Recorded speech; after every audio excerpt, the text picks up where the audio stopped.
I'm Raz from Live Inside the Wolf's Den and our new show, What's It Really Worth? And I'm joined tonight with game designer and creator of Not All Blood Runs Red, Rich Johnson. So how you doing? I'm great. How are you doing? I'm good. Tell us about this Kickstarter campaign that we've been waiting for a while for. I mean, I'm stoked by this. I've played this game a couple times with playtest, and it's really cool. So, where did it all start, Rich? Where did the idea come from? So I've always kind of been a fan of that turn of the century time period. It was, the world was getting modern, but a lot of the old world still existed. Right. Spiritualism very big at the time. Sure. There was all kinds of, Aleister Crowley, Rasputin, all these guys wandering about saying, they have contacts with the spirit world, they have contacts with this god or that god, and it's a very interesting time period. It is, and it fascinated me when we first met and you started explaining this a little bit to me, how much research it looks like you had gone into this, not just the time period of the battles in World War I, but why you chose certain deities and certain characters for the different pantheons and different groups. Yeah, the Kickstarter right now, it starts with British and Germans. Classic. Yeah, and the British have the Master of the Hunt, classic Celtic deity. Yep. And it made it a lot of fun to do the research on myth and fable for the different areas. Right. And even going back to just fairy tales. The Germans have a bridge troll, and Right.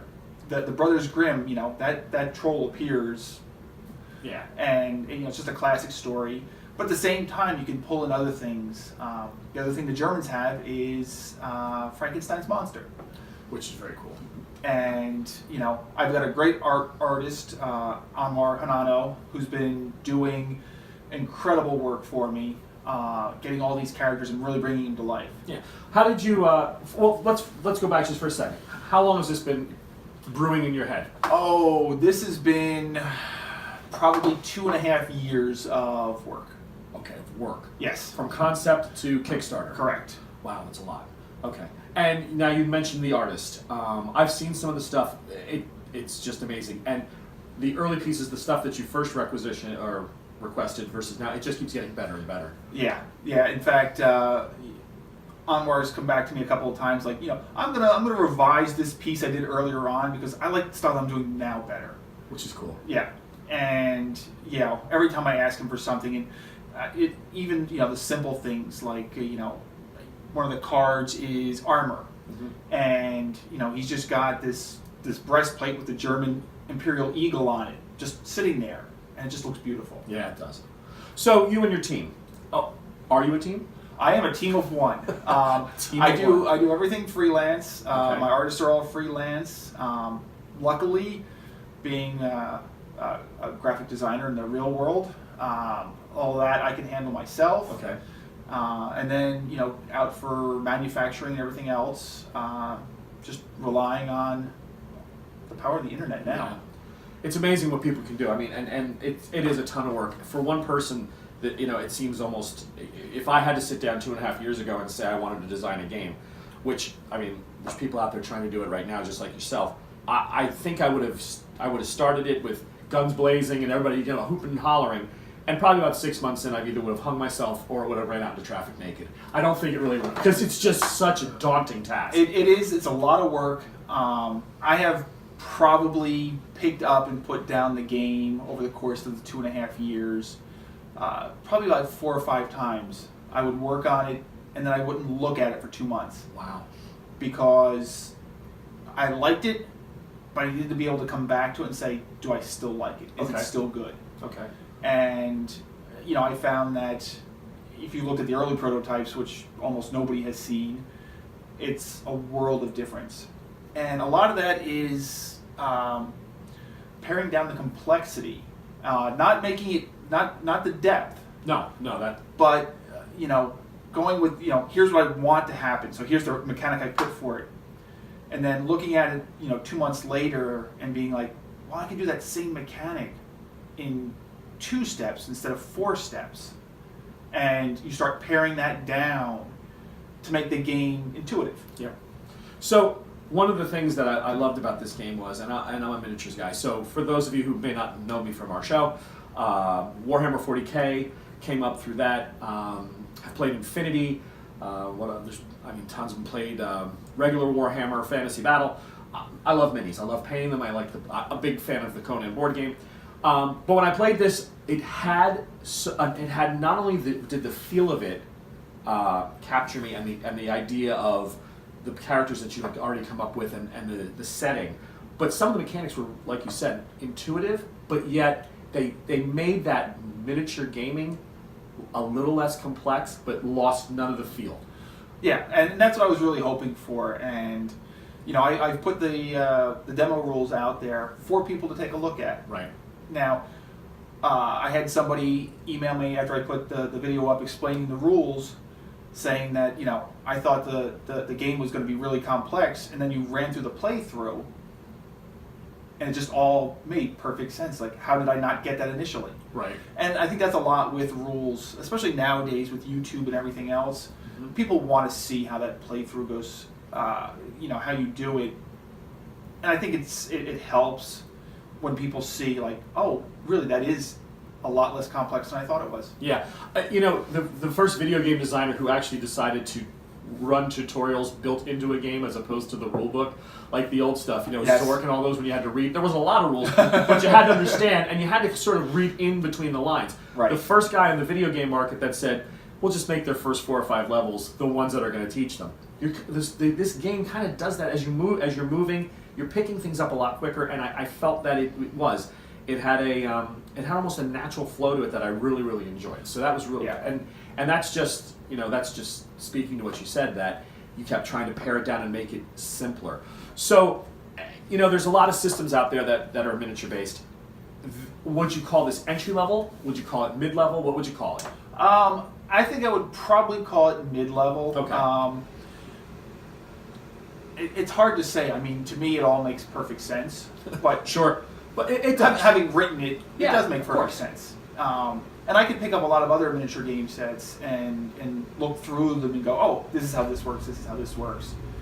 But, entry level, I think, indicates a very simple, almost magic type concept of here's my attack number, here's my defense number. Okay. That really is an entry level. This has got a lot more complexity than that. It does. It's challenging, but not like we said. We used the word daunting before. Challenging, but not so overwhelming that it would push people away. So great.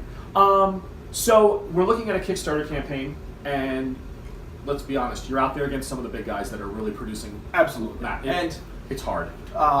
Again, somebody contacted me and pretty much said, why is your, what you have miniatures in here? Why is your funding level so low? Like, why is your goal so low? And the honest answer is, I've already paid for all of the artwork. I've already paid for all the sculpts. I've already paid for all the molding. So the money that I'm using for Kickstarter now is really just to get that production out there. And I'm confident in the game. I've been doing this since 2005. I'm confident in the game that once it gets out there, it will continue to sell. Whether it be online through my own site or through some of the retail partners that I have, it will continue to sell. So I'm not looking to make this a pump and dump. Okay. I don't want to put it out there one time, make $200,000, and never support it again.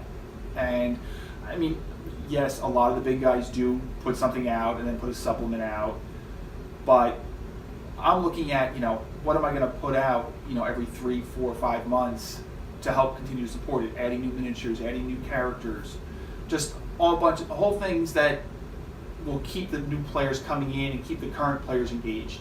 That's great, and I think that is cool. And when we had discussed it, you even said you were talking about either doing like some sort of not a magazine, but a site where maybe on your site where you were going to drop additional rules content or story background stuff or battle scenario stuff.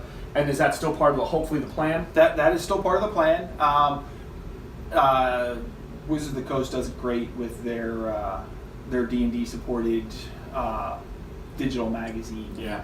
where they try out new stuff in the magazine, and if it works and there's no real balance issues that they're seeing, then you see it appear in a book later on. Yep. I plan on doing the same thing with probably the first thing I'll do after the game gets out there, maybe toward the end of the year, is start playing around with some Russian concepts. Okay.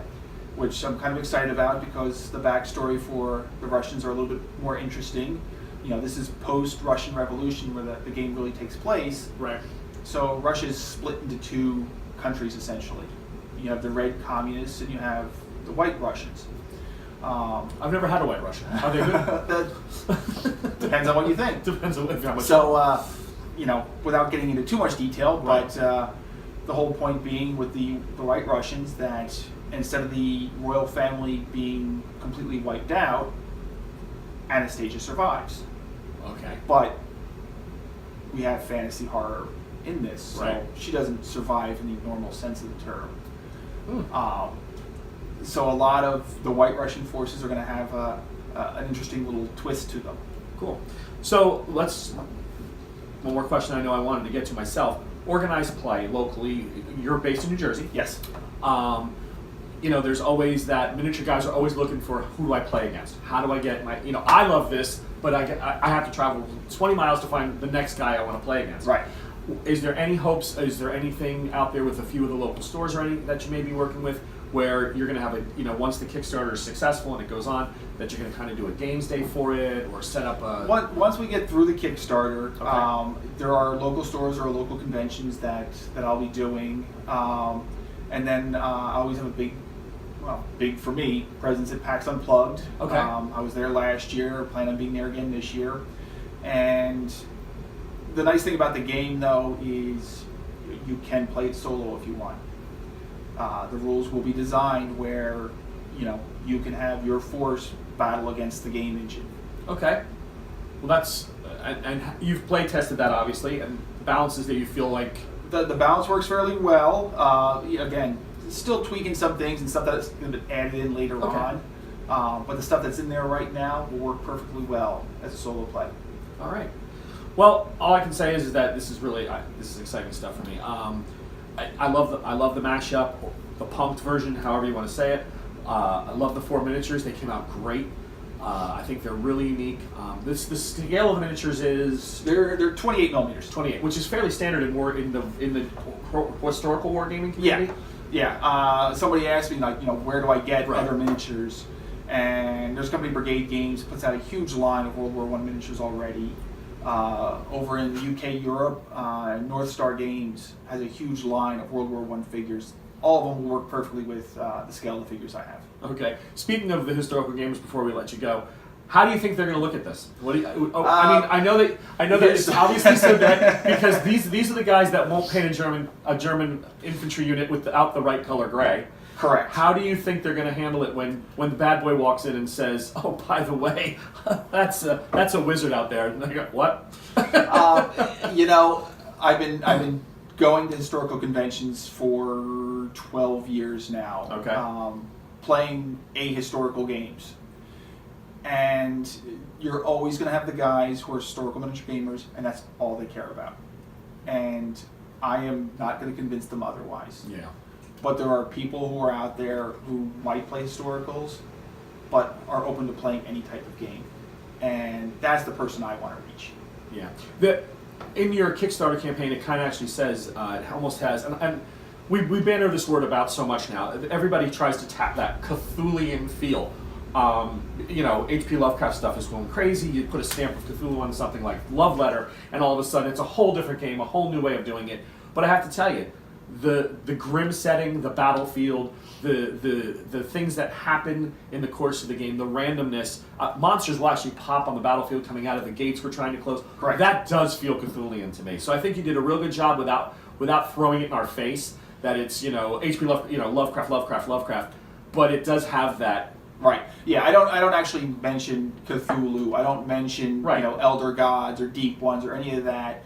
But it's definitely there in the background. No, you can feel it, which is great because if anybody knows the true stuff about Cthulhu, they shouldn't be known. You shouldn't see them openly. I mean, it would just drive you mad. So the fact that it's subtle and in the back is exactly where Lovecraft would say it deserves to be. Yeah. So I think that's really well done.